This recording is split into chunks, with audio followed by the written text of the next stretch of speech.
열왕기하 또 엘리사의 마지막 시간이 되겠습니다. 엘리사의 복된 죽음이라는 제목으로 하나님 말씀을 증거하겠습니다.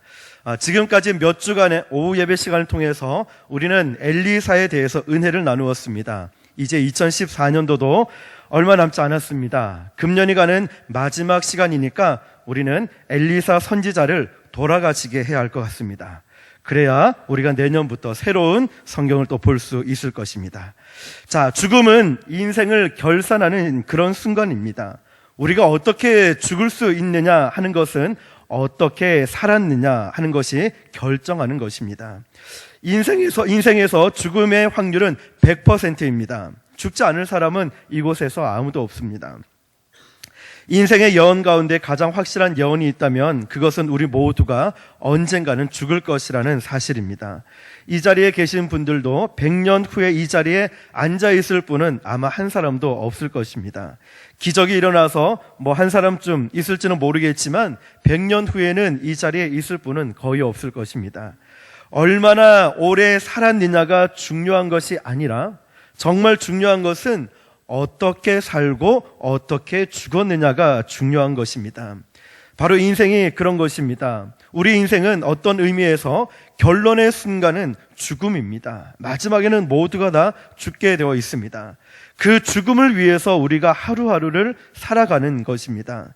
마지막 인생의 결산의 순간을 위해서 오늘 지금 내가 어떻게 살아가고 있느냐는 정말로 중요한 것입니다. 우리는 지금까지 엘리사 선지자의 삶 그리고 기적 인생의 발자취를 계속해서 보았습니다. 이제 엘리사 인생의 마지막 순간을 통해서 그의 인생을 엘리사 선지자의 일생을 결산해 보고자 합니다. 자, 엘리사 선지자의 죽음은 어떤 죽음이었습니까? 결론부터 말씀드리자면 엘리사 선지자의 죽음은 복된 죽음이었습니다. 어떤 의미에서 그의 죽음이 복된 죽음이었을까? 저는 3가지 정도 통하여서 은혜를 나누고자 합니다. 가장 첫 번째로는 이웃들이 슬퍼할 수 있었던 영광스러운 죽음이었습니다. 우리는 엘리사 선지자가 정확히 몇 살에 죽었는지는 알지 못합니다. 성경학자들도 의견이 다 다양합니다. 짧게는 80세를 살았다. 어떤 분은 길게는 120세까지 살았다라고 말하는 성경학자들도 있습니다. 정확히 알지는 못하지만 약 100세 정도 살다가 죽었을 것이라고 생각합니다. 대체로 또 성경학자들은 엘리사의 사역 기간 전체가 약 50년 정도 되었을 것이라고 추측을 합니다. 그 중에 10년간은 멘토였던 스승이었던 엘리야 선지자와 함께 동역했던 시간이 10년 정도 속한다고 말할 수 있습니다. 그러나 앞서 말씀드렸듯이 그가 얼마나 오래 살았느냐 하는 것은 결코 중요한 것이 아닙니다. 어떻게 살았느냐가 중요한 것입니다. 그가 죽었을 때 주변 사람들의 반응은 어떤 반응을 보였는가, 이런 것이 바로 그 한 사람의 인생을 결산해 보는 중요한 반응 중에 하나입니다. 내가 죽었을 때, 또 어떤 사람이 죽었을 때 주변 사람들이 어떤 반응을 보였는가, 이거에 따라서 그 사람의 인생을 어떻게 살았는가를 알 수 있다는 것입니다. 내가 죽었을 때 과연 주변 사람들은 어떤 반응을 보일까? 저는 이것이 참 중요하다고 생각합니다. 사랑하는 성도 여러분, 여러분이 만약에 이 땅을 떠나서 정말 죽게 되었을 때 주변 사람들이 무슨 얘기를 할 것 같습니까? 한 번쯤 생각해 보셨습니까? 여러분의 가족들이, 성도들이 나의 죽음에 대해서 과연 어떻게 말할 것인가? 며칠 전에 한 집사님의 그 소천을 하셨는데, 그분이 건강하셨을 때, 그리고 암으로 투병 중이실 때, 임종하실 때, 하간 예배까지 순간을 같이 했습니다. 그런데 그 집사님을 만날 때마다 하시는 말씀이, 목사님, 저는 죽음을 두려워하지 않습니다. 생명은 하나님께 있는 것이지 내가 어떻게 한다고 되는 것이 아닙니다. 목사님, 저는 죽음을 두려워하지 않습니다. 해운대 100번에 계실 때에도 암으로 투병 중에 계시면서 몸에 기력이 전혀 없으신데도 목사가 왔다는 이 사실만으로 그 자리에서 누워 계신데 일어서려고 하는 모습이 아직도 눈에 생생합니다.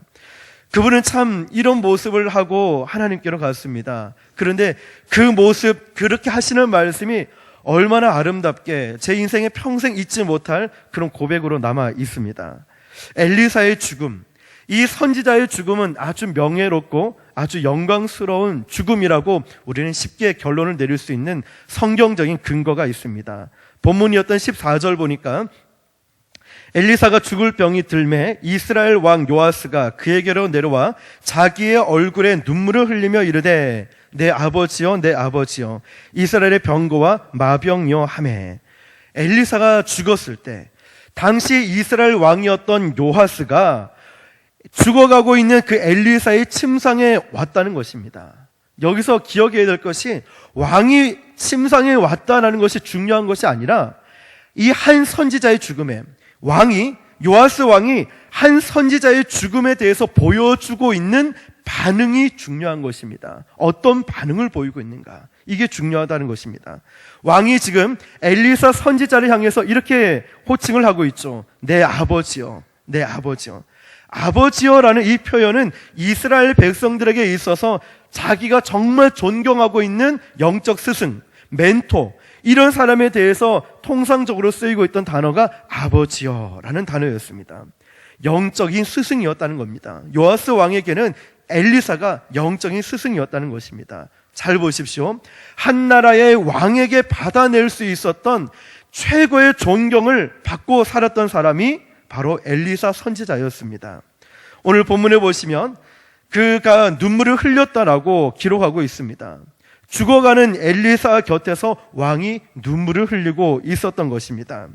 엘리사 선지자의 죽음이 복된 죽음이라고 결론을 내리는 중요한 이유가 무엇이냐면 이웃들이 슬퍼할 수 있는 죽음이었기 때문입니다.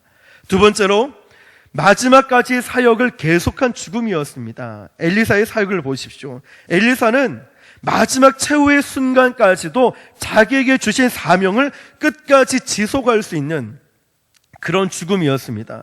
저는 인생을 사는 가장 소중한 보람이 있다면 그것은 우리가 하나님 앞에 쓰임 받을 수 있다는 것입니다. 믿으십니까? 우리가 정말 살아가면서 정말 큰 보람이 무엇이냐면 내가 정말 하나님 앞에서 쓰임 받는다는 거예요. 쓸모 있는 인생을 살아가고 있다는 것입니다. 그런데 살면서도 건강에도 물질과 재능이 많아도 아무리 펄펄 뛰는 건강과 에너지를 소유하고 있다 할지라도 하나님 앞에 내가 쓰임받지 못한다면 살아도 의미가 없는 인생이라는 것입니다. 존재의 의미가 없는 인생이라는 것입니다. 사랑하는 성도 여러분, 여러분이 이렇게 찬양팀으로, 그리고 조장님으로, 순장님으로, 그리고 부장으로, 교사로, 차량 봉사로, 식당 봉사로 여러 가지 봉사하며 섬길 수 있다는 것, 이것도 하나님의 큰 축복인 줄 믿으시길 바랍니다. 내가 정말 하나님 앞에서 이런 작은 거라도, 이런 소중한 자리에, 어떤 자리든지 간에 하나님께 내가 쓰임받을 수 있다는 것은 너무나 큰 축복이라는 것입니다. 그런데 어떤 사람을 잘 보니까 그분을 보면은 끝까지 쓰임받고 있는 그런 분을 볼 수 있습니다. 한 번만 쓰임받는 게 아니라 그냥 하나님께서 맡겨주시면은 그 자리를 끝까지 지키면서 끝까지 쓰임받는 겁니다. 젊을 때 잠깐 인정받고 잠깐 쓰임받는 게 아니라 그냥 꾸준히 지속적으로 거의 인생의 최후까지 소중하게 쓰임받는 그런 성도들도 우리 교회 안에도 많이 있다는 것입니다. 얼마나 귀합니까? 하나님께서 나에게 주신 것은 절대로 어떤 환경이 이 사명을 빼앗아갈 수 없는 거예요. 그래서 그 자리를 지키기 위해서 기도하고 부르짖고 예배 드리면서 하나님이 주신 사명들을 끝까지 완수하는 것입니다. 얼마나 귀합니까? 엘리사는 자신이 죽을 때까지 영향을 끼치는 그런 사역을 감당했습니다. 오늘 본문은 엘리사가 죽을 병에 걸려서 죽어가는 모습을 보여주는 장면입니다. 본문의 15절에서 19절 보면은 어떤 내용이냐면 이 병상에 누가 찾아왔습니까? 요아스 왕이 찾아왔습니다. 그 왕에게 엘리사는 예언을 합니다. 예언 사역을 하고 있는 것입니다. 왕에게 어떻게 해야 할지를 지시하고 있습니다. 쉽게 말하면 요아스 왕에게 북방에 있는 아람을 공격해야 한다, 활을 쏘아라 말을 하고 있습니다. 하나의 상징적인 지시를 하고 있는 것입니다. 활을 쏜 다음에 땅바닥을 치라, 힘껏 치라고 합니다. 몇 번 쳤습니까? 3번 쳤습니다. 당신이 대여섯 번 계속 쳤더라면 아마 아람의 역사는 끝났을 것이다 마지막 예언을 하고 사역을 지시하고 있는 장면을 볼 수 있습니다.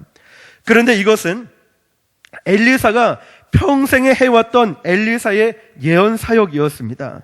그래서 마지막 순간에도 그 엘리사는 이 사역을 할 수 있었던 것입니다. 어느 날 갑자기 우리가 새로운 사역을 할 수가 없습니다. 우리 평생을 통해서 하나님이 나에게 주신 어떤 가능성, 나에게 주신 은사, 나에게 주신 재능, 그것을 꾸준히 순종하고 그 자리를 지키고 있을 때 마지막 순간에 가서도 그 장점을 살려서 그렇게 쓰임 받았던 것을 통하여서 우리가 나이가 들어 노후에도 보람 있는 사역을 찾아서 할 수 있다는 것입니다. 젊은 날을 보람 있게 보낸 사람이 나중에 노후에도 보람 있게 보낼 수가 있습니다. 14절을 보시면 이렇게 시작합니다. 엘리사가 죽을 병이 들매. 엘리사가 죽을 병이 들매. 우리가 죽을 병에 걸리면 보통 사람 같으면 죽지 않으려고 발버둥을 칩니다. 어떻게든 살아보려고 노력을 할 것입니다. 그런데 엘리사를 잘 보십시오. 엘리사의 관심은 죽지 않는 것에 관심을 가진 것이 아니라는 것입니다. 사명자의 모습을 보십시오. 하나님 앞에 쓰임받는 사람의 이 모습을 보십시오.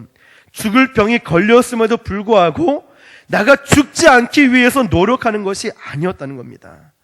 지금 엘리사의 관심 무엇입니까? 엘리사가 지금 이 순간에도 내가 하나님을 위해서, 하나님의 나라를 위해서 어떻게 사역할 것인가, 이것을 보고 있다는 것이죠. 자기를 찾아왔던 왕에게 베풀고 있는 이 사역을 하고 있는 엘리사를 한번 눈여겨보십시오. 그리고 더 감동적인 장면이 16절입니다. 또 이스라엘 왕에게 이르되 왕의 손으로 활을 잡으소서 하매 그가 손으로 잡으니 엘리사가 자기 손을 왕의 손에 얹고. 지금 무슨 장면입니까? 기도하는 모습이에요. 마지막까지 여러분, 이 엘리사가 지금 처해 있는 상황을 한번 상상해 보십시오.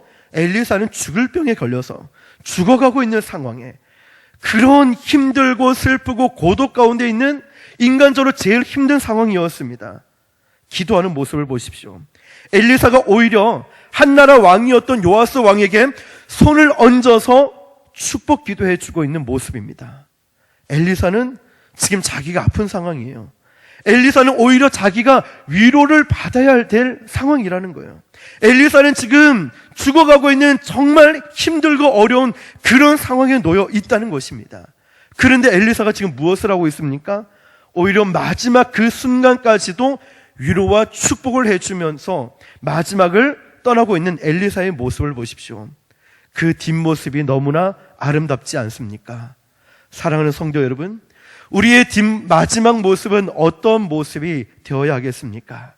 우리의 순복음 안락교회가 이렇게 믿음으로 기도로 전도하며 세워왔던 이 아름다운 교회, 우리 하나님은 여러분의 모든 헌신과 희생, 모든 눈물의 기도를 기억하고 계십니다. 그렇다면 앞으로의 우리 순복음 안락교회의 미래와 저와 여러분들의 뒷모습은 어떤 모습이 되어야 하겠습니까? 엘리사의 모습을 잘 보십시오. 끝까지 기도하고 있는 그 엘리사의 모습을 보십시오. 그리고 한나라 왕에게 자신의 처지가 어떠했든지 간에 자신의 사명을 끝까지 완수하고 있는 엘리사의 모습을 보십시오. 그리고 오히려 내가 위로받고 내가 힘을 얻어야 되고 내가 아파하고 있는 그 순간에도 불구하고 그 왕에게 오히려 축복하고 위로하고 있는 엘리사의 모습을 보십시오. 그 엘리사의 마지막 모습이 얼마나 아름답습니까? 이 모습이 저와 여러분들의 모습이 되시길 예수님의 이름으로 축복합니다. 마지막 세 번째입니다. 엘리사의 죽음이 왜 복된 죽음이겠습니까? 죽음 이후에도 축복을 남긴 죽음이었습니다. 20절, 21절에 보니까 엘리사가 죽으니 그를 장사하였고 해가 바뀜에 모압 도적대들이 그 땅에 온지라 마침 사람을 장사하는 자들이 그 도적대를 보고 그의 시체를 엘리사의 묘실에 들이던짐에 시체가 엘리사의 뼈에 닿자 곧 회생하여 일어섰더라. 여러분, 어떤 사람이 죽었습니다. 그런데 중요한 사람이었던 것 같습니다. 그러니까 그 사람의 시체라도 갖고 가려고 도적대들이 와서 덤비고 공격을 하고 있었습니다. 그 사람의 시체를 그래서 엘리사의 묘실에 던져 놓았다는 거예요. 이 당시 중동 사람들은 우리나라처럼 흙을 판 것이 아니라 돌을 파서 그 안에 시체를 넣고 돌을 닫았습니다. 거기에 이 다른 사람의 시체를 던져 넣었다는 것입니다. 그런데 그 사람의 시체가 어떻게 되었습니까? 엘리사의 죽은 이 뼈에 닿자마자 놀랍게 살아나는 기적이 일어났다는 것입니다. 할렐루야. 엘리사의 이 기적을 한번 보십시오. 죽어서도 기적을 행하는 것입니다. 어쩌면 이 기적은 엘리사가 남긴 마지막 기적이라고 할 수 있습니다. 다시 말하면 죽은 후에도 영향을 끼쳤다는 것입니다. 우리가 죽은 후에도 영향을 끼칠 수 있는 인생 얼마나 중요합니까? 저와 여러분도 언젠가는 다 이 땅을 떠나가게 되어 있는데, 이지훈 목사, 누구 장로님, 누구 권사님, 누구 성도님, 집사님 생각할 때마다 그래, 그분의 기도 때문에, 그분의 헌신 때문에 우리 교회가 있었지. 여러분, 얼마나 아름다운 모습입니까? 죽은 후에도 선한 영향력을 계속해서 끼칠 수 있는 인생 얼마나 아름답습니까? 우리가 잘 알고 있는 기도의 사람, 믿음의 사람 조지 뮬러, 그 전기를 보면은 조지 뮬러가 기도하고 전도했던 사람 대부분이 예수님을 믿었습니다. 조지 뮬러가 죽는 순간까지 기도했는데 그 사람이 그 순간까지 예수님을 믿지 않았습니다. 그런데 조지 뮬러가 죽고 나서 얼마 지나지 않아서 조지 뮬러가 자기를 위해서 평생을 기도했다는 사실을 알고 나서 마지막에 그 사람이 주님께로 돌아왔다는 것입니다. 죽음 후까지도 영향을 끼치었다는 것입니다. 드디어 그가 주님께로 돌아왔습니다. 이런 아름다운 사람들이 있습니다. 우리 주변에는 종종 어둡다, 할 수 없다, 안 된다 말하지만 그럼에도 불구하고 하나님이 함께 하신다, 신실하신 하나님을 바라보자, 깨어 기도하자, 우리는 하나님이 함께 하시고 우리 교회를 하나님이 얼마나 사랑하시는데 이렇게 가만히 두겠냐라고 하며 이 자리를 지키고 있는 아름다운 사람들이 있다는 것입니다. 사랑하는 성도 여러분, 이런 모습들, 이런 여러분의 뒷모습까지도 아름다운 모습이 될 수 있기를 축복합니다. 김하중 대사의 간증을 들었습니다. 중국 대사로 오기 전에 중국의 서기관으로 근무를 했다고 합니다. 그때부터 중국을 가슴에 품고 정말 중국에 기도로 영향을 끼치기 위해서 가능성 있어 보이는 사람들의 이름을 명단을 수첩에 기록을 했습니다. 그리고 기도했습니다. 예수님 믿게 해달라고.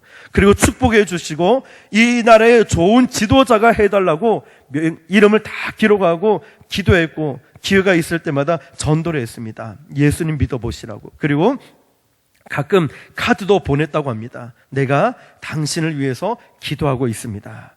세월이 상당히 지난 이후에 이 김하중 이제 서기관이 아니라 중국 대사로 다시 와보니까 놀라운 일이 펼쳐진 겁니다. 자기가 기도했던 사람들 가운데 정말 많은 사람들이 돌아와 보니까 예수님을 믿고 있고, 그리고 예수님을 믿기 힘든 상황에도 불구하고 기적같이 회심하고 예수님 믿는 사람도 있다는 것입니다. 그 가운데 중국의 고위급 지도자도 있더랍니다. 자신이 기도했던 사람들이었습니다. 중국 대사로 일하기가 얼마나 어려웠겠습니까? 그래서 한국과 중국과의 어떤 문제가 불거지면은 자기가 중국에 영향력 있는 사람에게 가서 이런 말을 했답니다. 내가 당신을 위해서 30년을 기도했는데 이거 하나 못 들어줍니까? 이런 말 하니까 꼼짝없이 들어주게 됐다는 거예요. 김하중 대사가 이런 말을 했습니다. 놀라운 일은 자기가 중국을 떠난 이후에도 계속해서 기도하고 있었더니 그 기도가 중국 안에 일하고 있었다. 이런 말을 했습니다. 자기는 중국을 떠났지만 그 하나님께 간절히 기도했던 기도는 중국에서 일하고 있었다라는 말을 했습니다. 여러분, 얼마나 귀한 역사입니까? 이런 영향력을 끼치는 인생, 얼마나 소중한 인생입니까? 오늘 19절에 보면은 엘리사 선지자는 끝까지 아름답고 명예로운 별명을 가지고 있습니다. 19절에 보니까 어떤 표현이 있습니까? 하나님의 사람이. 사랑하는 성도 여러분, 저와 여러분은 하나님의 사람입니다. 믿으십니까? 하나님이 저와 여러분을 사랑하시고 우리 순복음 안락교회를 사랑하십니다. 여러분 절대로 잊지 마십시오. 그는 하나님의 사람으로 평생을 살았고 또 하나님의 사람으로 죽을 수 있었던 사람이었습니다. 죽을 병이 들었을 때 우리 모두 다 죽을 병에 걸릴 수 있습니다. 엘리사는 죽을 준비를 잘 했습니다.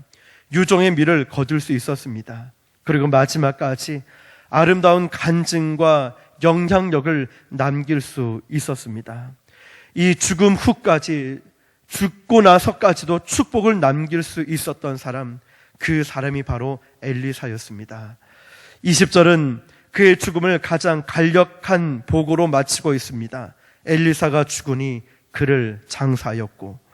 그것밖에 없습니다, 여러분. 장례식에 어땠다 저랬다 내용이 전혀 없습니다. 이 장례식은 아마 굉장히 단촐했을 것입니다. 왜냐하면 장례식은 인생의 본질이 아닙니다. 앞서 말씀드렸듯이 중요한 것은 내가 어떻게 살고 어떻게 죽느냐, 이것이 중요한 것입니다. 정말 중요한 것은 지금 내가 어떻게 살고 있느냐, 지금 내가 하나님 앞에서 어떤 말을 하고 어떤 행동을 하고 어떻게 살고 있느냐. 정말 중요한 것은 지금 내가 하나님 앞에 어떤 모습인가, 이게 중요합니다. 내가 어떻게 살다가 마지막 죽음을 맞이했느냐. 사랑하는 성도 여러분, 성경에서는 엘리사의 장례식을 어떻게 치렀는지 관심을 갖고 있지 않습니다. 다만 성경에서는 마지막 순간까지 엘리사가 어떤 일을 했느냐, 거기에 중요한 초점을 맞추고 있습니다. 이 사실을 주목해 보십시오. 우리 하나님은 저와 여러분들이 얼마나 오래 살았느냐, 거기에 관심이 있는 것이 아니라 지금 저와 여러분들이 하나님 나라를 위하여서, 하나님의 교회를 위하여서 지금 내가 어떤 일을 하고 있는가, 여기에 초점을 맞춰서 보고 계시다는 겁니다. 그렇다면 사랑하는 성도 여러분, 우리가 가져야 할 중요한 관심은 이것입니다. 앞으로 남은 인생을 어떻게 사시겠습니까? 지금까지 나는 하나님을 바라보고 끝까지 믿음으로 살아왔는데, 그렇다면 여러분, 그렇다면 남은 인생을 어떻게 사시겠습니까? 그리고 어떻게 돌아가시겠습니까? 이것이 중요한 것입니다. 히브리서 11장 4절에 믿음으로 아벨은 가인보다 더 나은 제사를 하나님께 드림으로 의로운 자라 하시는 증거를 얻었으니 하나님이 그 예물에 대하여 증언하심이라. 그가 죽었으나 그 믿음으로써 지금도 말하느니라. 아멘. 말씀을 보십시오. 그가 죽었으나 그 믿음으로써 지금도 말하고 있다라고 기록하고 있습니다. 히브리서 기자가 아벨이라는 이 사람의 인생을 증언하고 있으면서, 아벨은 그는 일찍 죽었으나 가인에 의해서, 형제에 의해서 불행하게 죽었지만 그는 믿음으로 죽었기 때문에 그는 죽어서도 지금 말하고 있다라고 기록하고 있습니다. 그는 믿음으로 죽었습니다, 여러분. 죽어서도 말하는 인생, 내가 이 땅에는 없지만 선한 영향력을 끼치고 있는 아름다운 인생, 여러분, 이런 인생을 살고 싶지 않으십니까? 사랑하는 성도 여러분, 한 해가 저물어가는 이 마지막 시간에 그런 인생을 사모해 보지 않으시겠습니까? 죽음 이후에도 선한 영향력을 남기는 그런 인생을 사시기를 예수님의 이름으로 축복합니다. 오늘 저는 이 마지막 때에 정말 저와 여러분들이 다시 한 번 더 이 마지막 복된 죽음이라는 엘리사의 삶을 통하여서, 짧지만 장례식이 중요한 것이 아니라, 내가 오래 산 것이 중요한 것이 아니라, 그동안 내가 어떤 일을 해왔다 과거형이 아니라 지금 내가 하나님 앞에서 어떤 모습으로 살아가고 있는가, 여러분, 이것을 가장 정확하게 잘 점검할 수 있는 게 저는 내가 죽음 앞에 섰다라고 생각해 보는 모습이라 생각합니다. 유난히 이번 주에는 장례식이 참 많았습니다. 그 장례식을 가면서, 그리고 영락공원을 가고 무덤을 파서 정말 화가 나는 그 장면을 통하여서 저의 삶을 뒤돌아봅니다. 내가 무엇을 하고 있나? 이것도 필요 없네, 저것도 필요 없네, 다 필요 없네. 남는 게 뭘까요, 여러분? 남는 게 뭘까요? 내가 하나님을 향해서 정말 사랑하고 용서하고 내가 하나님 나라를 세워나가는데 좀 더 노력하지 못하고 좀 더 열심을 품지 못한 이게 후회스럽더라고요. 사랑하는 성도 여러분, 오늘 저와 여러분이 기도하기 앞서 이 찬양을 부르면서 함께 정말 내 마지막을 뒤돌아보면서 내가 어떻게 앞으로 살아갈 것인가, 그리고 내가 어떻게 죽을 것인가, 내가 하나님 앞에 정말 내 자신을 비춰보는 그런 시간을 갖고 함께 기도했으면 좋겠습니다. 우리 찬양팀 나와주시고요. 하늘 가는 밝은 길이 함께 정말 마음을 다해 찬양 한번 부르겠습니다.